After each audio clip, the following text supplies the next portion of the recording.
ఇంతేరా? గమ్యం ఒక్కటే, ఇంజనీరింగ్ నుంచి యానిమేషన్ వరకు ఎన్నో కోర్సులతో అత్యుత్తమ విద్యను అందిస్తోంది KLH యూనివర్సిటీ.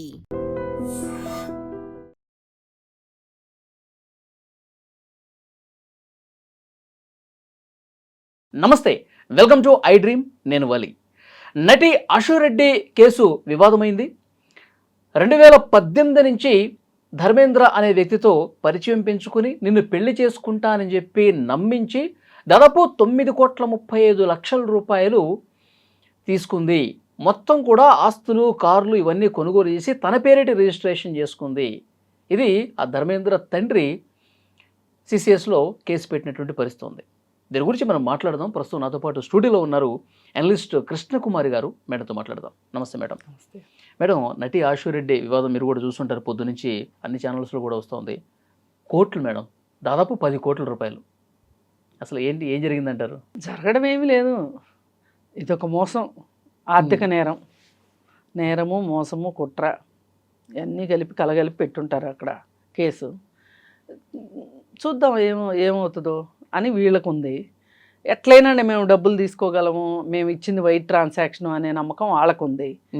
ఈ లోపు ఏదో ఒక లాబీ జరగకపోద్దా? ఏం చేస్తారంట మహా అయితే అన్న లెవెల్లో వాళ్ళు ఉన్నారు. చాలా సింపుల్గా ఆవిడ నిన్న వీడియో ఒకటి రిలీజ్ చేసింది కదా, ఏవేవో వార్తలు రాస్తున్నారు నా గురించి. అసలు మీకు ఎవరు చెప్పారు ఇవన్నీ?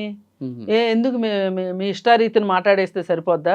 ఎవరు మాట్లాడబోకండి, జాగ్రత్త, షటప్ అన్నట్టు పెట్టింది. యాక్షన్ తీసుకుంటాము, షటప్ అని పెట్టింది. ఇప్పుడు అతని దగ్గర నుంచి 9.5 కోట్లు గుడిచప్పుడు కాకుండా తీసుకున్నంత ఈజీ కాదు అందరి నోర్లు మూయించాలి అంటే. ఏం పనులు ఇవి? పాప వాళ్ళ నాన్న చూస్తే చాలా బాధ వేసింది నిన్న.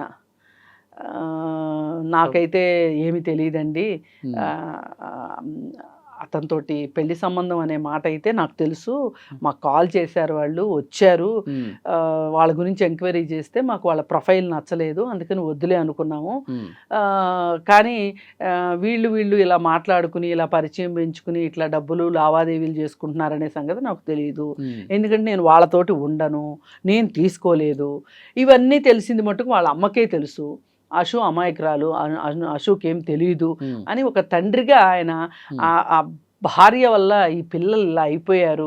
చక్కగా చదువుకుని మంచి ఉద్యోగాలు చేసుకుంటా ప్రొఫెషనల్స్గా అవ్వాల్సిన ఆడపిల్లలు ఇలా ఈ ఫ్యాషన్ వరల్డ్కి అలవాటు పడిపోయి ఈ తల్లే ఇలాంటి కార్యక్రమాలు చేసింది, ఈ సినిమా పిచ్చి ఇదంతా ఎక్కించింది పిల్లలకి అనే ఒక బాధ ఆ తండ్రి గొంతులో ధ్వనించింది.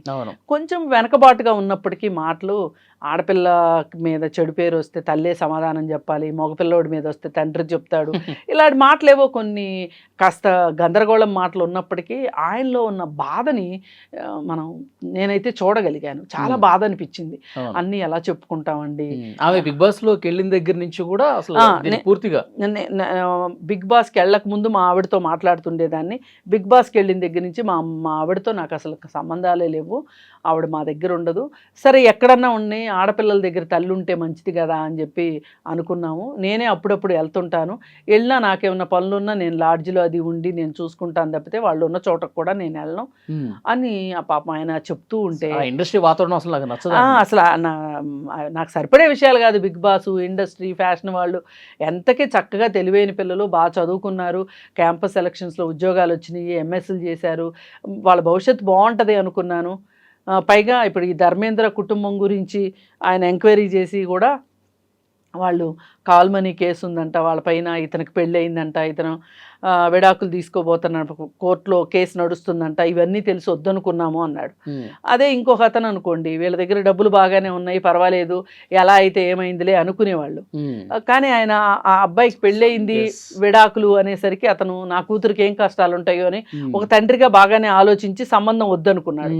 కానీ వీళ్ళు మటుకు బంగారు బాత్ దొరికింది ఇంతే చాలన్నట్లు వీళ్ళు బాగా, వీళ్ళ ట్రాక్ రికార్డ్ బాగాలేకపోయినా కంటిన్యూ చేశారంటే డబ్బు ఆశే. క్లారిటీ క్లియర్గా తెలిసిపోతుంది ఇక్కడ. మీకు రెండో డౌటే అక్కర్లేదు, ఆ అబ్బాయి దగ్గర డబ్బులు ఉన్నాయి. ఫస్ట్ ఒక 70 లక్షలు తీసుకున్నారు, నేనేదో చదువుకి వాటికి అప్పులేనివి అని చెప్పి కట్టడానికి అని చెప్పి తీసుకున్నారు. తీసుకొని ఆ 70 లక్షలు తీసుకున్నాక పెళ్లి చేసుకోను అనడం మొదలెడితే అతను ఆ 70 లక్షలు నాకు ఇచ్చేయమనంటే అదేదో హేమ కూడా మధ్యవర్తిత్వం చేసిందన్నారు. ఏదో మొత్తానికి ఆ 70 లక్షలు కూడా ఇవ్వాల. మళ్ళీ తర్వాత ఎలాగో వీళ్ళు ప్యాచప్ అయ్యారు. ప్యాచప్ అయ్యి మళ్ళీ కలిసి తిరగడం మొదలెట్టారు. అతను డబ్బులు ఇస్తున్నాడు, ఈవిడ ఇక్కడ ఇప్పుడు బహుశా నేను అనుకోవటం ఇద్దరి పేరుతోనూ వెళ్ళా తీసుకోమని అని అతను డబ్బులు పంపించుంటాడు. ఈమె తన పేరుతో తీసుకుందంట. కారు కూడా అతను పంపించిన డబ్బులతోటే తన కారు కొనుక్కుందంట, నగలు కొనుక్కుందంట. సరే ఏది ఏమైనా డబ్బులు ఇవ్వాల్సిన మాట వాస్తవం. ఇప్పుడు ఈమె ఆయన్ని పెళ్లి చేసుకుంటే ఏ గొడవ లేదు. మళ్ళీ పైగా అతను ఈమె పెళ్లి చేసుకోదు అనే వాతావరణం వచ్చేసింది, అతనికి అర్థమైపోయింది.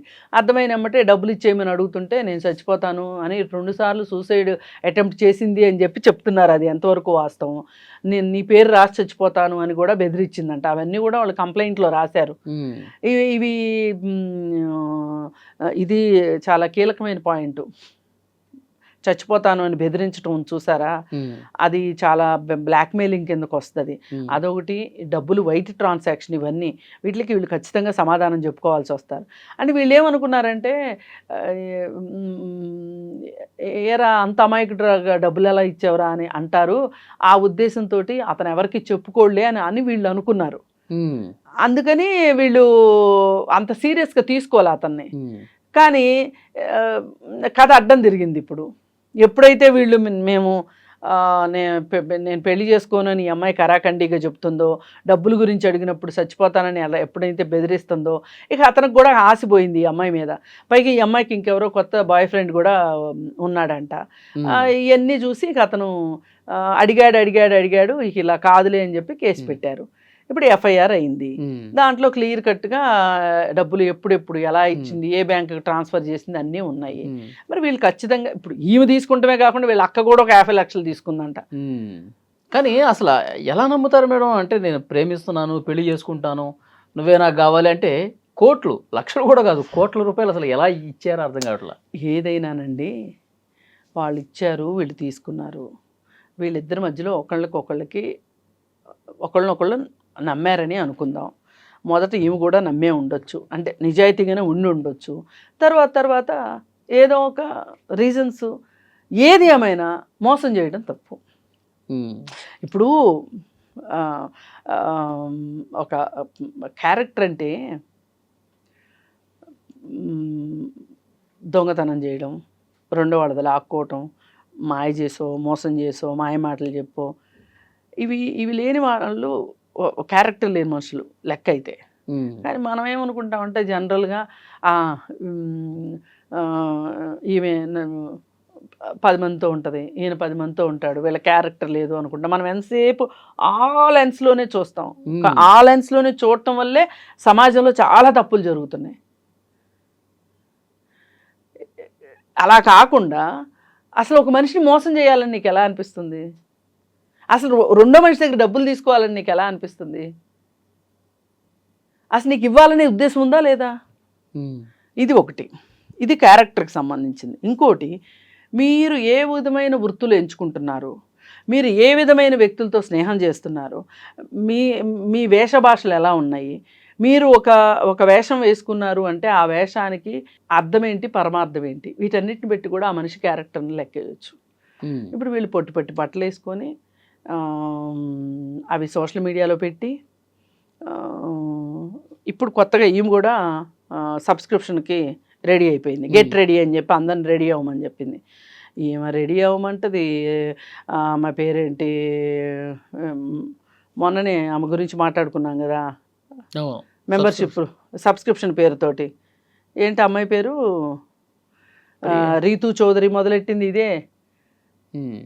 దివి అన్న అమ్మాయి మొదలెట్టింది. ఇప్పుడు ఈవిడ మొదలెట్టి విష్ణుప్రియ. ఇప్పుడు వీళ్ళందరూ ఏంటి అంటే, అమ్మో ఒక్కళ్ళే మొత్తం అందరూ డబ్బులన్నీ దోసేసుకుంటున్నారా, మనం ఏదో వెనకబడిపోతున్నాం అన్నట్టు ఒకళ్ళకొకళ్ళు మొదలయ్యారు. వీళ్ళందరూ బిగ్ బాస్లో వాళ్ళే. చూడండి, మొత్తం బ్యాచ్ బిగ్ బాస్ బ్యాచ్ ఇది. బిగ్ బాస్ నుంచి బయటకు వచ్చారు అంటే ఎప్పుడన్నా ఎదవతనం ఉంటుంది, వెళ్ళేప్పుడు ఎదవుతానో లేకపోతే బయటకు వచ్చాకనే ఎదవుతాను ఉంటుంది. అందుకే ఆ షో గురించి అంతలాగా నేను ఎప్పుడు నెగిటివ్గా నేను విమర్శించేది, అందుకే ఆ బిగ్ బాస్ షోని. పక్కన నీకు పబ్లిసిటీ రావటం కోసం పబ్లిసిటీ ఉన్నోళ్ళ చుట్టూ తిరగటం, ఆ ఆర్జీవి తోటి డాన్సులు, వాళ్ళు చేసిన వేషాలు, పాపం వాళ్ళ నాన్న బిగ్ బాసు ఈ సినిమాలు ఇవి మాకు ఇష్టం లేదు అని అన్నాడు. కానీ పాపం ఆర్జీవితో వేసిన డాన్స్ గురించి చూస్తే ఏ తండ్రికైనా, అలాంటి మధ్యతరగతి తండ్రికి అయితే మటుకు చాలా బాధకు గురవుతాడు, చాలా బాధకి గురవుతారు. మరి ఇలా మీరందరూ ఇట్లాంటివి చేస్తూ ఉంటే ఇది కదా అసలైన క్యారెక్టర్ ఉండటం లేకపోవటం అనేది. అసలు ఎట్లా మీకు మనసొప్పుతుంది? బ్రాండెడ్ బట్టలు కావాలి, అన్నీ ఇంటర్నేషనల్ బ్రాండ్సే. ఒక హ్యాండ్ బ్యాగ్ పట్టుకుంటే అది ₹1,00,000 అంట, 50,000 అంట. షూస్ వేసుకునే బట్టల గురించి ఎలాగో చెప్పుకున్నాం, మేకప్లు, ఇవన్నీ అసలు మొన్ననే ఏదో బెంజ్ కార్ పక్కన నుంచొని ఫోటో పెట్టింది. ఇన్ని ఎక్కడి నుంచి వస్తున్నాయండి? హైవేకి అలవాటు పడిపోయారు. అదే, అందుకే ఆర్థిక నేరాలకు ఆస్కారం. ఆర్థిక నేరాలకు పాల్పడుతున్నారు, ఒక్కొక్కళ్ళు ఒక్కొక్కరు ఆర్థిక నేరం. ఇవన్నీ చూస్తారు. పోని ఎవరైనా మీకు ఇంత లగ్జరీ లైఫ్ కావాలని అనిపించింది, ఎవరైనా బాగా మీరు సంపాదించలేకపోయారు, బాగా డబ్బులు ఉన్న అతన్ని చూసి పెళ్లి చేసుకుందాం అనుకున్నారు, చేసుకుని లైఫ్లో సెటిల్ అయ్యారనుకోండి. ఇప్పుడు ఒకప్పుడు ఆమె పేరు అనిల్ అంబానీ పెళ్లి చేసుకున్న ఆవిడ స్ట్రీకింగ్ చేసింది, ఆవిడని పెళ్లి చేసుకున్నాడు అతను. కానీ ఆవిడ మంచి ఆర్టిస్టు, ఆమె సినీ ప్రపంచం మొత్తం వదిలేసేసి ఈ ప్రపంచంలో బతుకుతుంది, ఆర్ట్ ఎగ్జిబిషన్స్ పెడతా ఉంటుంది. ఆమెకు ఆ లైఫ్ కావాలని, అంత కుబేరుడైన వ్యక్తి కావాలి అనుకుంది. అతనికి కూడా ఈమె నచ్చింది, ఈమెకు ఆయన నచ్చాడు, చేసుకుంది. ఆవిడ చక్కగా హ్యాపీ లైఫ్ లీడ్ చేస్తుంది. చాలామంది సినిమా వాళ్ళు కూడా ఒకసారి ఇంక ఈ ప్రొఫెషన్ చాలు అనుకున్నప్పుడు పెళ్ళిళ్ళు చేసుకుని సెటిల్ అవుతూ ఉంటారు. అవును. ఇదేమిటి అసలు వాడికి ఎవడికో అతను ఏదో దొరికాడు ఇంతే చాలు అన్నట్లు, పిండేద్దాం అన్నట్లు 9.5 కోట్లు తీసేసుకుని టాటా పెళ్లి చేసుకుందాం అనే ఉద్దేశం లేదు కాబట్టి ఇంత డ్రామా చేశారు. అంతేగా మరి, లేకపోతే అసలు ఎందుకంటే అసలు పైగా ఇంకోటి, ఈ నాటకాన్ని రక్తి కట్టించడానికి వేణుస్వామి కూడా ఉపయోగపడ్డాడు. వేణుస్వామికి జాతకాలు చూపిస్తున్నాము అని చెప్పారు, జాతకాలు బాగా కలిసినాయి అని చెప్పారు. బిగ్ బాస్తో పాటు వేణుస్వామి కూడా ఉండాల్సిందే ఈ సెలబ్రిటీస్ జీవితాల్లో, సెలబ్రిటీ జ్యోతిష్యుడిలాగా. మరి ఆయన జ్యోతిష్యం చూసి అంత బాగుంది అన్నాడంట. అంత బాగుంటే ఇంత మొదటి నష్టం ఎట్లయిందో, కేసులు పాలు ఎట్లయ్యారు, ఈ సంగతి తెలియలేదా? అందరికీ శకునం చెప్పే బల్లి కుడుతులు పడింది అన్నట్లు. లేదంటే 9.5 కోట్లలో ఆయన పాత్ర ఏంటో అదే కదా. అయితే ఆమెను కామాఖ్య టెంపుల్కి తీసుకెళ్ళి పూజలు చేయించాడంట. ఇవన్నీ ఎలా ఉన్నాయంటే, గ్లామర్ వరల్డ్ని, గ్లామర్నే పూర్తిగా నమ్ముకుంటే మటుకు ఎప్పటికైనా ఇలాంటి ఏదో ఒక దాంట్లో పడటం ఖాయం.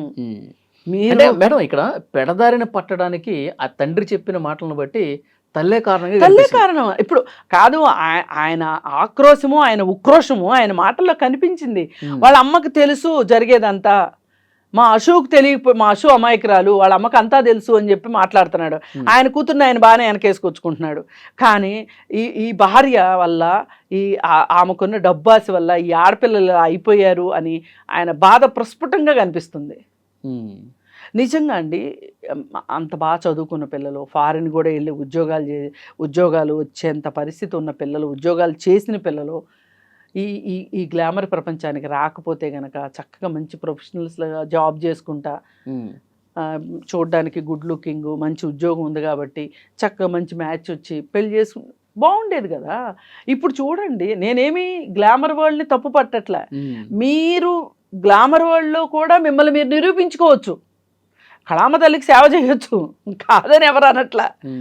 కానీ ఈ కళామ తల్లి చెప్పలేదుగా ఇట్లాంటి మోసాలు చేయమని, ఆర్థిక నేరాలు చేయమని కళామ తల్లి చెప్పలేదుగా. అవును, ఇది నటనకు సంబంధించిన వ్యవహారం కాదు. ఇది కేవలం గ్లామర్నే నమ్ముకుంటే, స్కిన్ షోనే నమ్ముకుంటే వచ్చే ఫలితం ఈ విధంగా ఉంటుంది. ఈ విధంగా ఉంటుంది. Yeah. మనం ముందే డిసైడ్ చేసుకోవాలి. మన స్ట్రెంగ్త్ ఏంటి, మన వీక్నెస్ ఏంటి, మన స్ట్రెంగ్త్ ఎక్కడుంది, దాని ప్రకారం వెళ్ళాల్సిందే తప్పితే ఇలా గ్లామర్ వాళ్ళు కావాలి అనుకుని వెళితే ఇలాగే అవుతుంది. రేపేదో మీడియా ముందుకు కూడా వచ్చి ప్రెస్ మీట్ పెడతాము అన్నీ చెప్తాము అంటున్నారండి. ఇప్పుడు ఈలోపు ఇలాంటి హై ప్రొఫైల్ కేసుల్లో ఎవరో ఒకళ్ళు పరిష్కారం చేస్తారు. పోయినసారి ఏదో విఫల ప్రయత్నం హేమ చేసినప్పటికీ కూడా ఇప్పుడు ఎవరో ఒకళ్ళు ప్రయత్నం చేసి సరే ఇప్పుడు నువ్వు సరే మేకప్లకో బట్టలకో బూట్లకో బ్యాగులకో అయిపోయిన ఖర్చులు అయిపోయినాయి, పబ్బులకి పార్టీలకి వాటికి అయిపోవాల్సినవి అయిపోయినాయి. సరే ఇప్పుడు ఏమున్నాయి నీ దగ్గర? ఉన్నాయన్నీ ఇచ్చేస్తా, వాళ్ళు కేసు వాపస్ తీసుకుంటారు. వాళ్ళు కూడా ఏంటంటే చచ్చినోడి పెళ్ళికి వచ్చిందే కట్నం, వీళ్ళ దగ్గర సగం ఏదన్నా రిటర్న్ వచ్చినా చాలు అనుకుంటారు. ఇప్పుడు ఈ జలసాలకి 1 కోటి 2 కోట్లు పోయినా కానీ మిగతా అయితే ఏమంటే కారుల రూపంలోనో ఇంటి రూపంలోనో ఉంటాయి కదా, బంగారం రూపంలోనో అవి ఇచ్చేసారనుకోండి.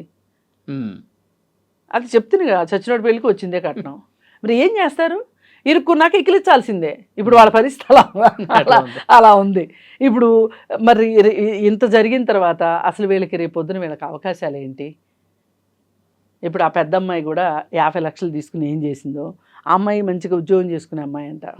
అమ్మాయి గురించి కూడా చెప్తా ఉన్నాడు కదా, అసలు ఆమెకు అవసరమే లేదు, నమ్మలేకపోతున్నాను అని చెప్తున్నాడు. చూద్దాం మేడం, సిసిఎస్ లో ఆల్రెడీ కేసు నమోదైంది కాబట్టి ఏం జరుగుతుందని ఇప్పుడు ఏదైనా మధ్యవర్తుల ద్వారా పరిష్కారం అయిపోయి సెటిల్ అయిందా సంతోషం, లేదా కానీ సామాన్య ప్రజానీకంలో ఎవరికైనా సరే ఈ గ్లామర్ వరల్డ్ పట్ల ఒక ఆశ కానీ ఆసక్తి కానీ ఇట్లాంటివి ఉంటే గనక దయచేసి వాటిని ఎంచుకోవటం అనేది మట్టుకు మీ జీవితంలో ఏదో ఒక రూపంలో మీకు అది స్కిన్ షో చేస్తే నష్టమే తప్పితే లాభం ఉండదు.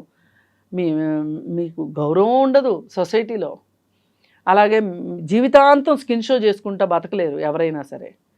ఇప్పుడు సినిమాలు అనుకోండి, ఎప్పటికప్పుడుగా సినిమాలు వస్తున్నాయి అనుకోండి, ఏదో అలా ఇప్పుడు పాత రోజుల్లో చేశారు అంటే ఒక్కొక్కళ్ళు ఎన్ని సినిమాలు చేసేవాళ్ళండి. 150 సినిమాలు 200 సినిమాలు చేసిన లేడీ ఆర్టిస్టులు ఉన్నారు.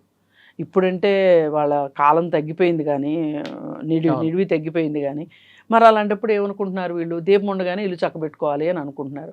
అందుకే ఇట్లాంటి పాటలు. అందుకని ఇవి మామూలు ప్రజలకు పనికొచ్చేవి కాదు. ఇప్పుడు ఈ వీళ్ళని చూసే ఈ రీల్స్ షార్ట్స్ వీటిల్లో ఈ సబ్స్క్రిప్షన్స్ ఈ ఆడపిల్లలు